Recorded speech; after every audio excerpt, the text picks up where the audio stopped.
네, 반갑습니다. 떠먹이스포의 떠세 박세준 세무사입니다.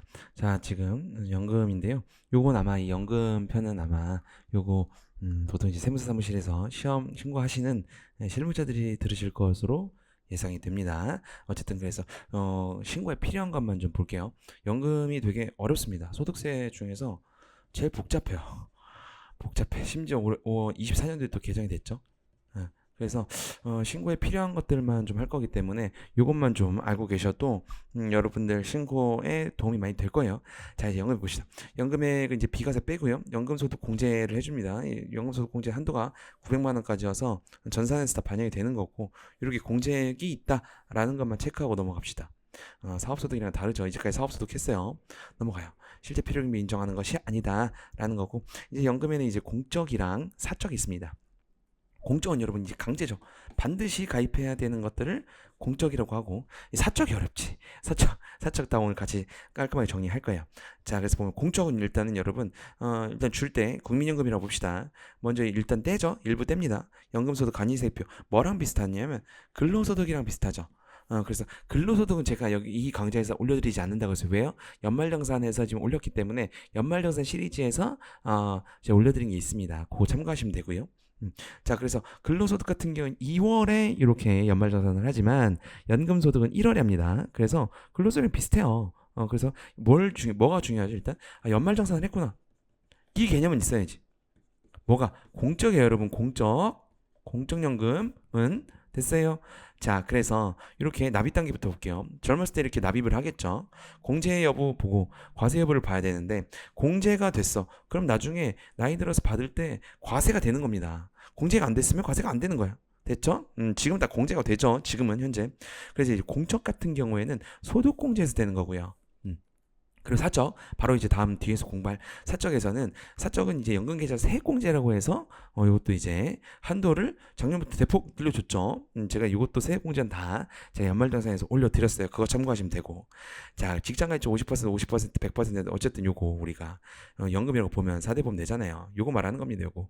그죠? 요게 공적이다라는 것이고, 자, 이제 뭐 연금소득 공제 파트에서 하고 수령이 여기 우리 인출 단계에 지금 우리가 이걸 좀 보려고 하는 거예요. 그래서 연금 수령하면 연금, 일시금 수령 퇴직인데요. 자, 이제 과세 기준이 2002년이에요. 뭐 이런 거 알 필요 없어. 이런 거 알 필요 없고, 자, 연금 소득도 어디에 들어가 있어요? 종합과세에 들어가 있습니다.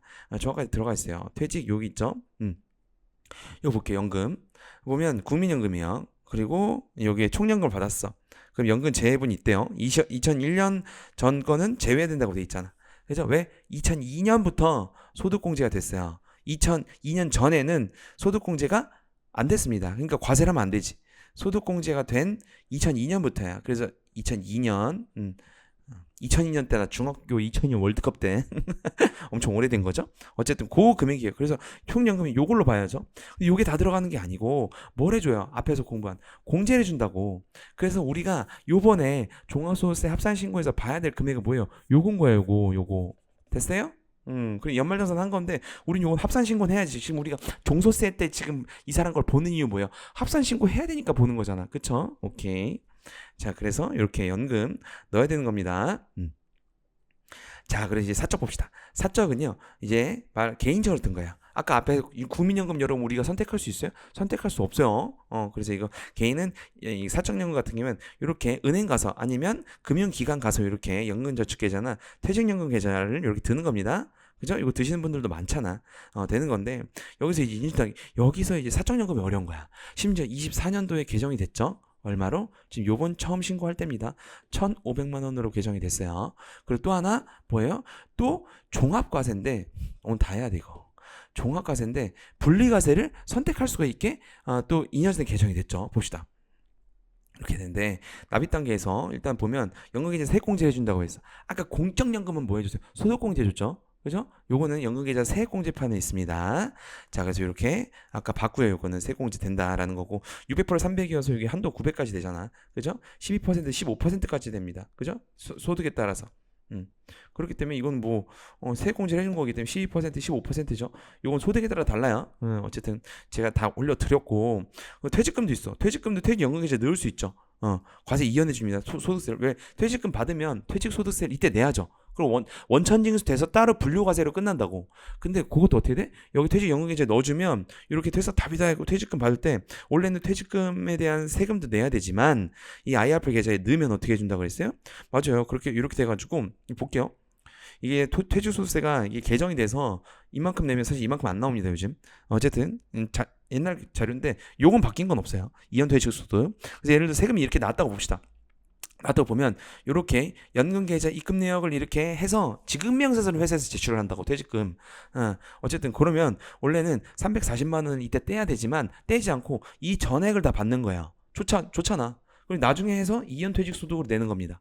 그래서 퇴직소득 내긴 내는데 일단 이연 해줄게가 이연 퇴직소득세인 거야. 이게 연결이 돼야지 실무랑 같이. 어려워 여기가 여러분. 한 그림을 다 안 보면 이게 안 보인다고. 전체를 제가 지금 다 설명드리는 거예요. 자, 그리고 이렇게 돼서 납입 단계 됐고 퇴직금 요건 이미 우리가 지금 우리가 실무할 때 하는 거고요. 자, 이제 봅시다. 이제 우리가 이번에 신고할 때 연금 수령은 연금 소득이고 연금 매수령 퇴직일 수도 있고 기타일 수도 있어요. 자, 봅시다. 뭐 운용하는 거는 이제 여기 넣어놓으면 이제 금융기관에서 운용할 거 아니야. 그 운용 수익이 나올 수 있겠죠. 저도 마지막 세무법인에서 이제 퇴직할 때 뭐 1.3%가 더 받았어. 운영 수익이 돼가지고. 어쨌든 봅시다. 자, 그래서 공제가 되면 과세가 되는 거고 공제가 아니면 과세가 안 되는 거예요. 자, 그래서 보면 연금저축이 이제 이렇게 됐죠. 두 가지가 있어요. 불입하죠. 그럼 연금 계좌입니다. 연금 계좌에서 이렇게 있겠지. 퇴직금 넣은 게 있을 수 있죠. 자기가 넣었으면. 그리고 자기 불입분 넣었겠죠. 자기가 넣은 거잖아. 사적으로. 그리고 운용 수익이 있지. 요 세 가지 파트로 이제 구성이 되겠네요. 이 자기 불입분 중에서 세액공제 못 받은 게 있고 받은 게 있겠지. 왜? 세액공제 다 받는 게 아니잖아. 세금이 예를 들어서 100만 원이 나왔어. 100만 원이 나왔는데 내가 예를 들어 다른 세액공제를 하니까 이미 100만 원이 충족이 됐어요. 그럼 나 만약에 여기서 15%나 아까 12% 받는 건데 세액공제 못 받을 수 있는 거죠. 그 금액을 말하는 거예요. 그럼 세액공제 못 받은 거는 과세하면 돼요, 안 돼요? 안 된다고 했잖아요. 그쵸? 연금 수령할 수도 있고 연금에 수령할 수 있는데 순서가 1, 2, 3, 4 이렇게 세법에서 정해져 있어요. 근데 사실 이렇게까지 들어가면 오늘 한 30분 찍어야 돼요, 여러분. 그래서 오늘 신고에 필요한 것만 합시다. 그래서 이렇게 보면 세액공제 안 된 거는 과세 제외죠. 당연히 하면 안 되잖아. 내가 세액공제 안 받았잖아. 그죠? 그럼 퇴직금 중에서 어째 연금 수령이랑 연금 외 수령이 따로 있는 거예요. 있는데 요렇게 연금 소득이고요. 여기가 지금 우리가 요 공부하는 거. 요거는 기타 소득 다음 시간에 잠깐 제가 언급은 해드릴 거예요. 자, 그런데 연금 수령 이렇게 있죠. 55세 이후 연금 계좌 평가액 요거 우리 목적 부득이한 진출을 해가 쭉 제가 다 써놓긴 했어.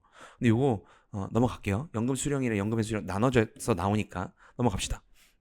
우리가 지금 이거는 공부할 게 아니야. 지금 실무에서 지금 신고 필요한 것만 하는 거니까. 자, 그리고 맞아요. 그리고 이렇게 해서 떼죠. 뗄 때 연말정산 없습니다. 연말정산 없고 떼긴 떼죠. 연천징수 금액에 따라서 뒤에 가서 볼 거예요. 사적 연금소득은 연말정산이 있어요, 없어요? 없어. 여러분 사적 은행, 국민은행, 뭐 신한은행 뭐 다 있는데 걔네가 어떻게 이거 연말정산을 해? 그죠? 말이 안 되고. 그래서 그리고 여기서 그리고 기타 소득은요 15%를 다음 시간에 보겠지만 분리과세 됩니다. 그냥 얘기 만약에 이 금액이 연금 외수령이야. 판단은 우리가 지금 여기서는 하지 않는다고 했어요. 그래서 여기 봤더니 100만 원이야. 그럼 100만 원이면 원래는 합산 신고해야 될 수도 있지만 무조건 분리과세야. 뭐 몇 퍼센트로? 15% 별표 치세요. 이것 때문에 이번에 2년 전에 들어온 게 있다고. 갑시다. 자, 그래서 이렇게 되면 퇴직금은 퇴직연금 외수령, 아까 연금 외수령 있죠? 여기 아까 어려워 여러분. 연금 외수령 요거 있죠? 연금 외수령 퇴직금액에 대한 세금이 나올 수 있겠죠? 그 나오는 금액이 몇 퍼센트인데 70%로 또 깎아주는 거야. 좋은 거지. 그러니까 우리 젊었을 때 최대한 어떻게 해라 국가 입장에서는 너 이연퇴직소득 해줄 테니까 또 이연퇴직소득해서 나중에 연금으로 요 퇴직금 받잖아? 그럼 또 70%만큼밖에 세금을 안 내. 이해됐어요? 그러니까 젊었을 때 돈 쓰지 말고 넣어놔라고 하는 거죠. 국가 입장에서 그게 좋은 거잖아. 국민들이 최대한 노후 보장을 해주는 게 좋은 거죠. 국가 입장에서는 그죠? 그렇게 한 거고. 자, 나머지 세액공제 내가 넣은 것 중에 세액공제 받은 거랑 운용수익은 나이에 따라서 원천징수 수율이 이렇게 다릅니다. 됐어요. 근데 보통 요거죠. 봅시다. 자, 그래서 보면 무조건 분리과세 볼게요. 분리과세 한다는 게 뭐야? 그냥 합산 신고하는 거 무조건 조건 없입니다. 조건 없이 조건 X야. 무조건입니다. 그냥 분리과세 한다는 거. 이 연금계좌 중에서 요것만이에요. 퇴직금 그리고 의료 목적이랑 부득이한 인출 요것만 무조건 분리과세가 되는 거고요. 됐죠? 선택적 분리과세는 뭐야? 1,500만 원 이하야. 요거 말고 무조건 분리과세 왜 말고 요거 말고 이제 그냥 일반적인 연금 소득인 거죠. 연금 소득이 얼마? 1,500만 원 이하. 그 1,500만 요번에 24년도부터 개정이 된 거죠. 올려준 거예요. 좋은 거죠. 우리한테. 자, 그래서 일단 먼저 선택적 분리과세를 볼 거예요. 1,500만 원 이하일 때. 그 1,500만 초과할 때도 봐야 돼. 초과할 때는 그냥 합산신고가 끝났어. 합산신고가 끝났는데 여기에 또 분리과세가 들어왔다고. 어려워. 여러분 지금부터 정신 차리셔야 돼. 지금은 이미 정신을 못 차리실 수 있어. 처음 들으신 분들은. 그럼 돌려보셔야 돼 계속. 이건 어쩔 수 없다. 연금이 되게 복잡하게 돼 있기 때문에 어쩔 수 없습니다. 자, 일단 다시 무조건 분리과세는 상관없이 무조건 분리과세 한다. 끝나는 거고. 선택적 분리과세는 얼마? 이 분리과세 외에 금액이 1,500만 원 이하면 선택할 수 있다고. 자, 선택하는 게 뭔지 좀 볼게요. 자, 봅시다. 1,500만 원 이하일 때 여러분 일단 이하일 때나 지금 이렇게 할 수 있는 거예요, 여러분. 자, 봅시다. 초과할 때는 달라요. 이해할 때 봅시다. 예를 들어서 나이 72세예요. 그럼 1,000만 원을 받았어요. 그럼 1,000만 원 72세기 때문에 원천징수세율이 아까 앞에서 543이었잖아요. 4%입니다. 그럼 40만 원을 원천징수 당해요. 자, 그럼 봅시다. 자, 960만 국세 기준. 지방세는요. 말하지 마요, 여러분. 지방세는 여기에 10%죠. 960을 받았죠. 자, 근데 이 사람 봐봐요. 예를 들어서 다른 사업소득이 있어. 우리가 저번 시간에 공부한 부동산 사업소득이 있어요. 상가 3천만 원이 있어. 됐죠? 그럼 3천만 원이면 일단 몇 %예요, 세율이? 요 구간이잖아요. 요 구간이 15%. 그래서 만약에 이 사람이 이미 요렇게 원천징수님이 대처 받았을 때 이거 받을 때 언제 받아요? 뭐 받겠지. 자기가 연중에 받는 거잖아요. 신고할 때 받는 게 아니잖아요, 여러분. 그죠? 이 받은 상태고 5월에 한번 보자고. 5월에 요번에 신고할 때 이 사람 보니까 3천만 원 15% 세율인데 이 사람 일단 1,000만 원 이게 한번 종소세 신고하면 해볼까? 한번 계산해 보는 거야. 합산해볼까? 그럼 1,000만 원이면 공제 빼주죠? 공제액 있잖아요. 그죠? 그럼 550이에요. 그럼 450만 원이란 말이야. 이 사람은 소득 금액은 여러분 우리가 받는 매출일에서 비용을 뺀 게 소득 금액이라는 걸 제가 1강 때 설명을 드렸어요. 그 개념이 이게 안 잡히면 계속 헷갈린 거예요. 그것도 제가 연말영상 강의 때도 엄청 제가 중요시하게 강조했던 거예요. 그죠? 오케이. 자, 공제를 뺐어. 그럼 소득 금액이죠. 이 소득 금액을 450 얹혀봐. 그래봤자 몇 프로야? 15%네? 봐봐요. 해봐요, 여러분이. 15%네? 그럼 이 사람이 만약에 신고를 하면 얼마네? 67만 5천 원 내죠. 맞아? 근데 이미 얼마 내놨어? 40만 원 내놨잖아. 그럼 얼마 추가 내야 돼? 27만 5천 원을 추가로 내야죠. 그럼 이 사람 종소세 신고하는 게 맞아 안 맞아? 여러분이라고 생각해봐. 감정이입을 해봐야 돼. 안 하는 게 낫지. 왜? 그냥 이렇게 원천징수하고 끝나면 분리과세를 선택한다는 게 뭐예요? 신고 안 한다는 거잖아요. 이렇게. 이거 합산 신고 안 한다는 게 분리과세 안 한다는 거죠. 아니, 종소세 신고 안 한다는 거죠.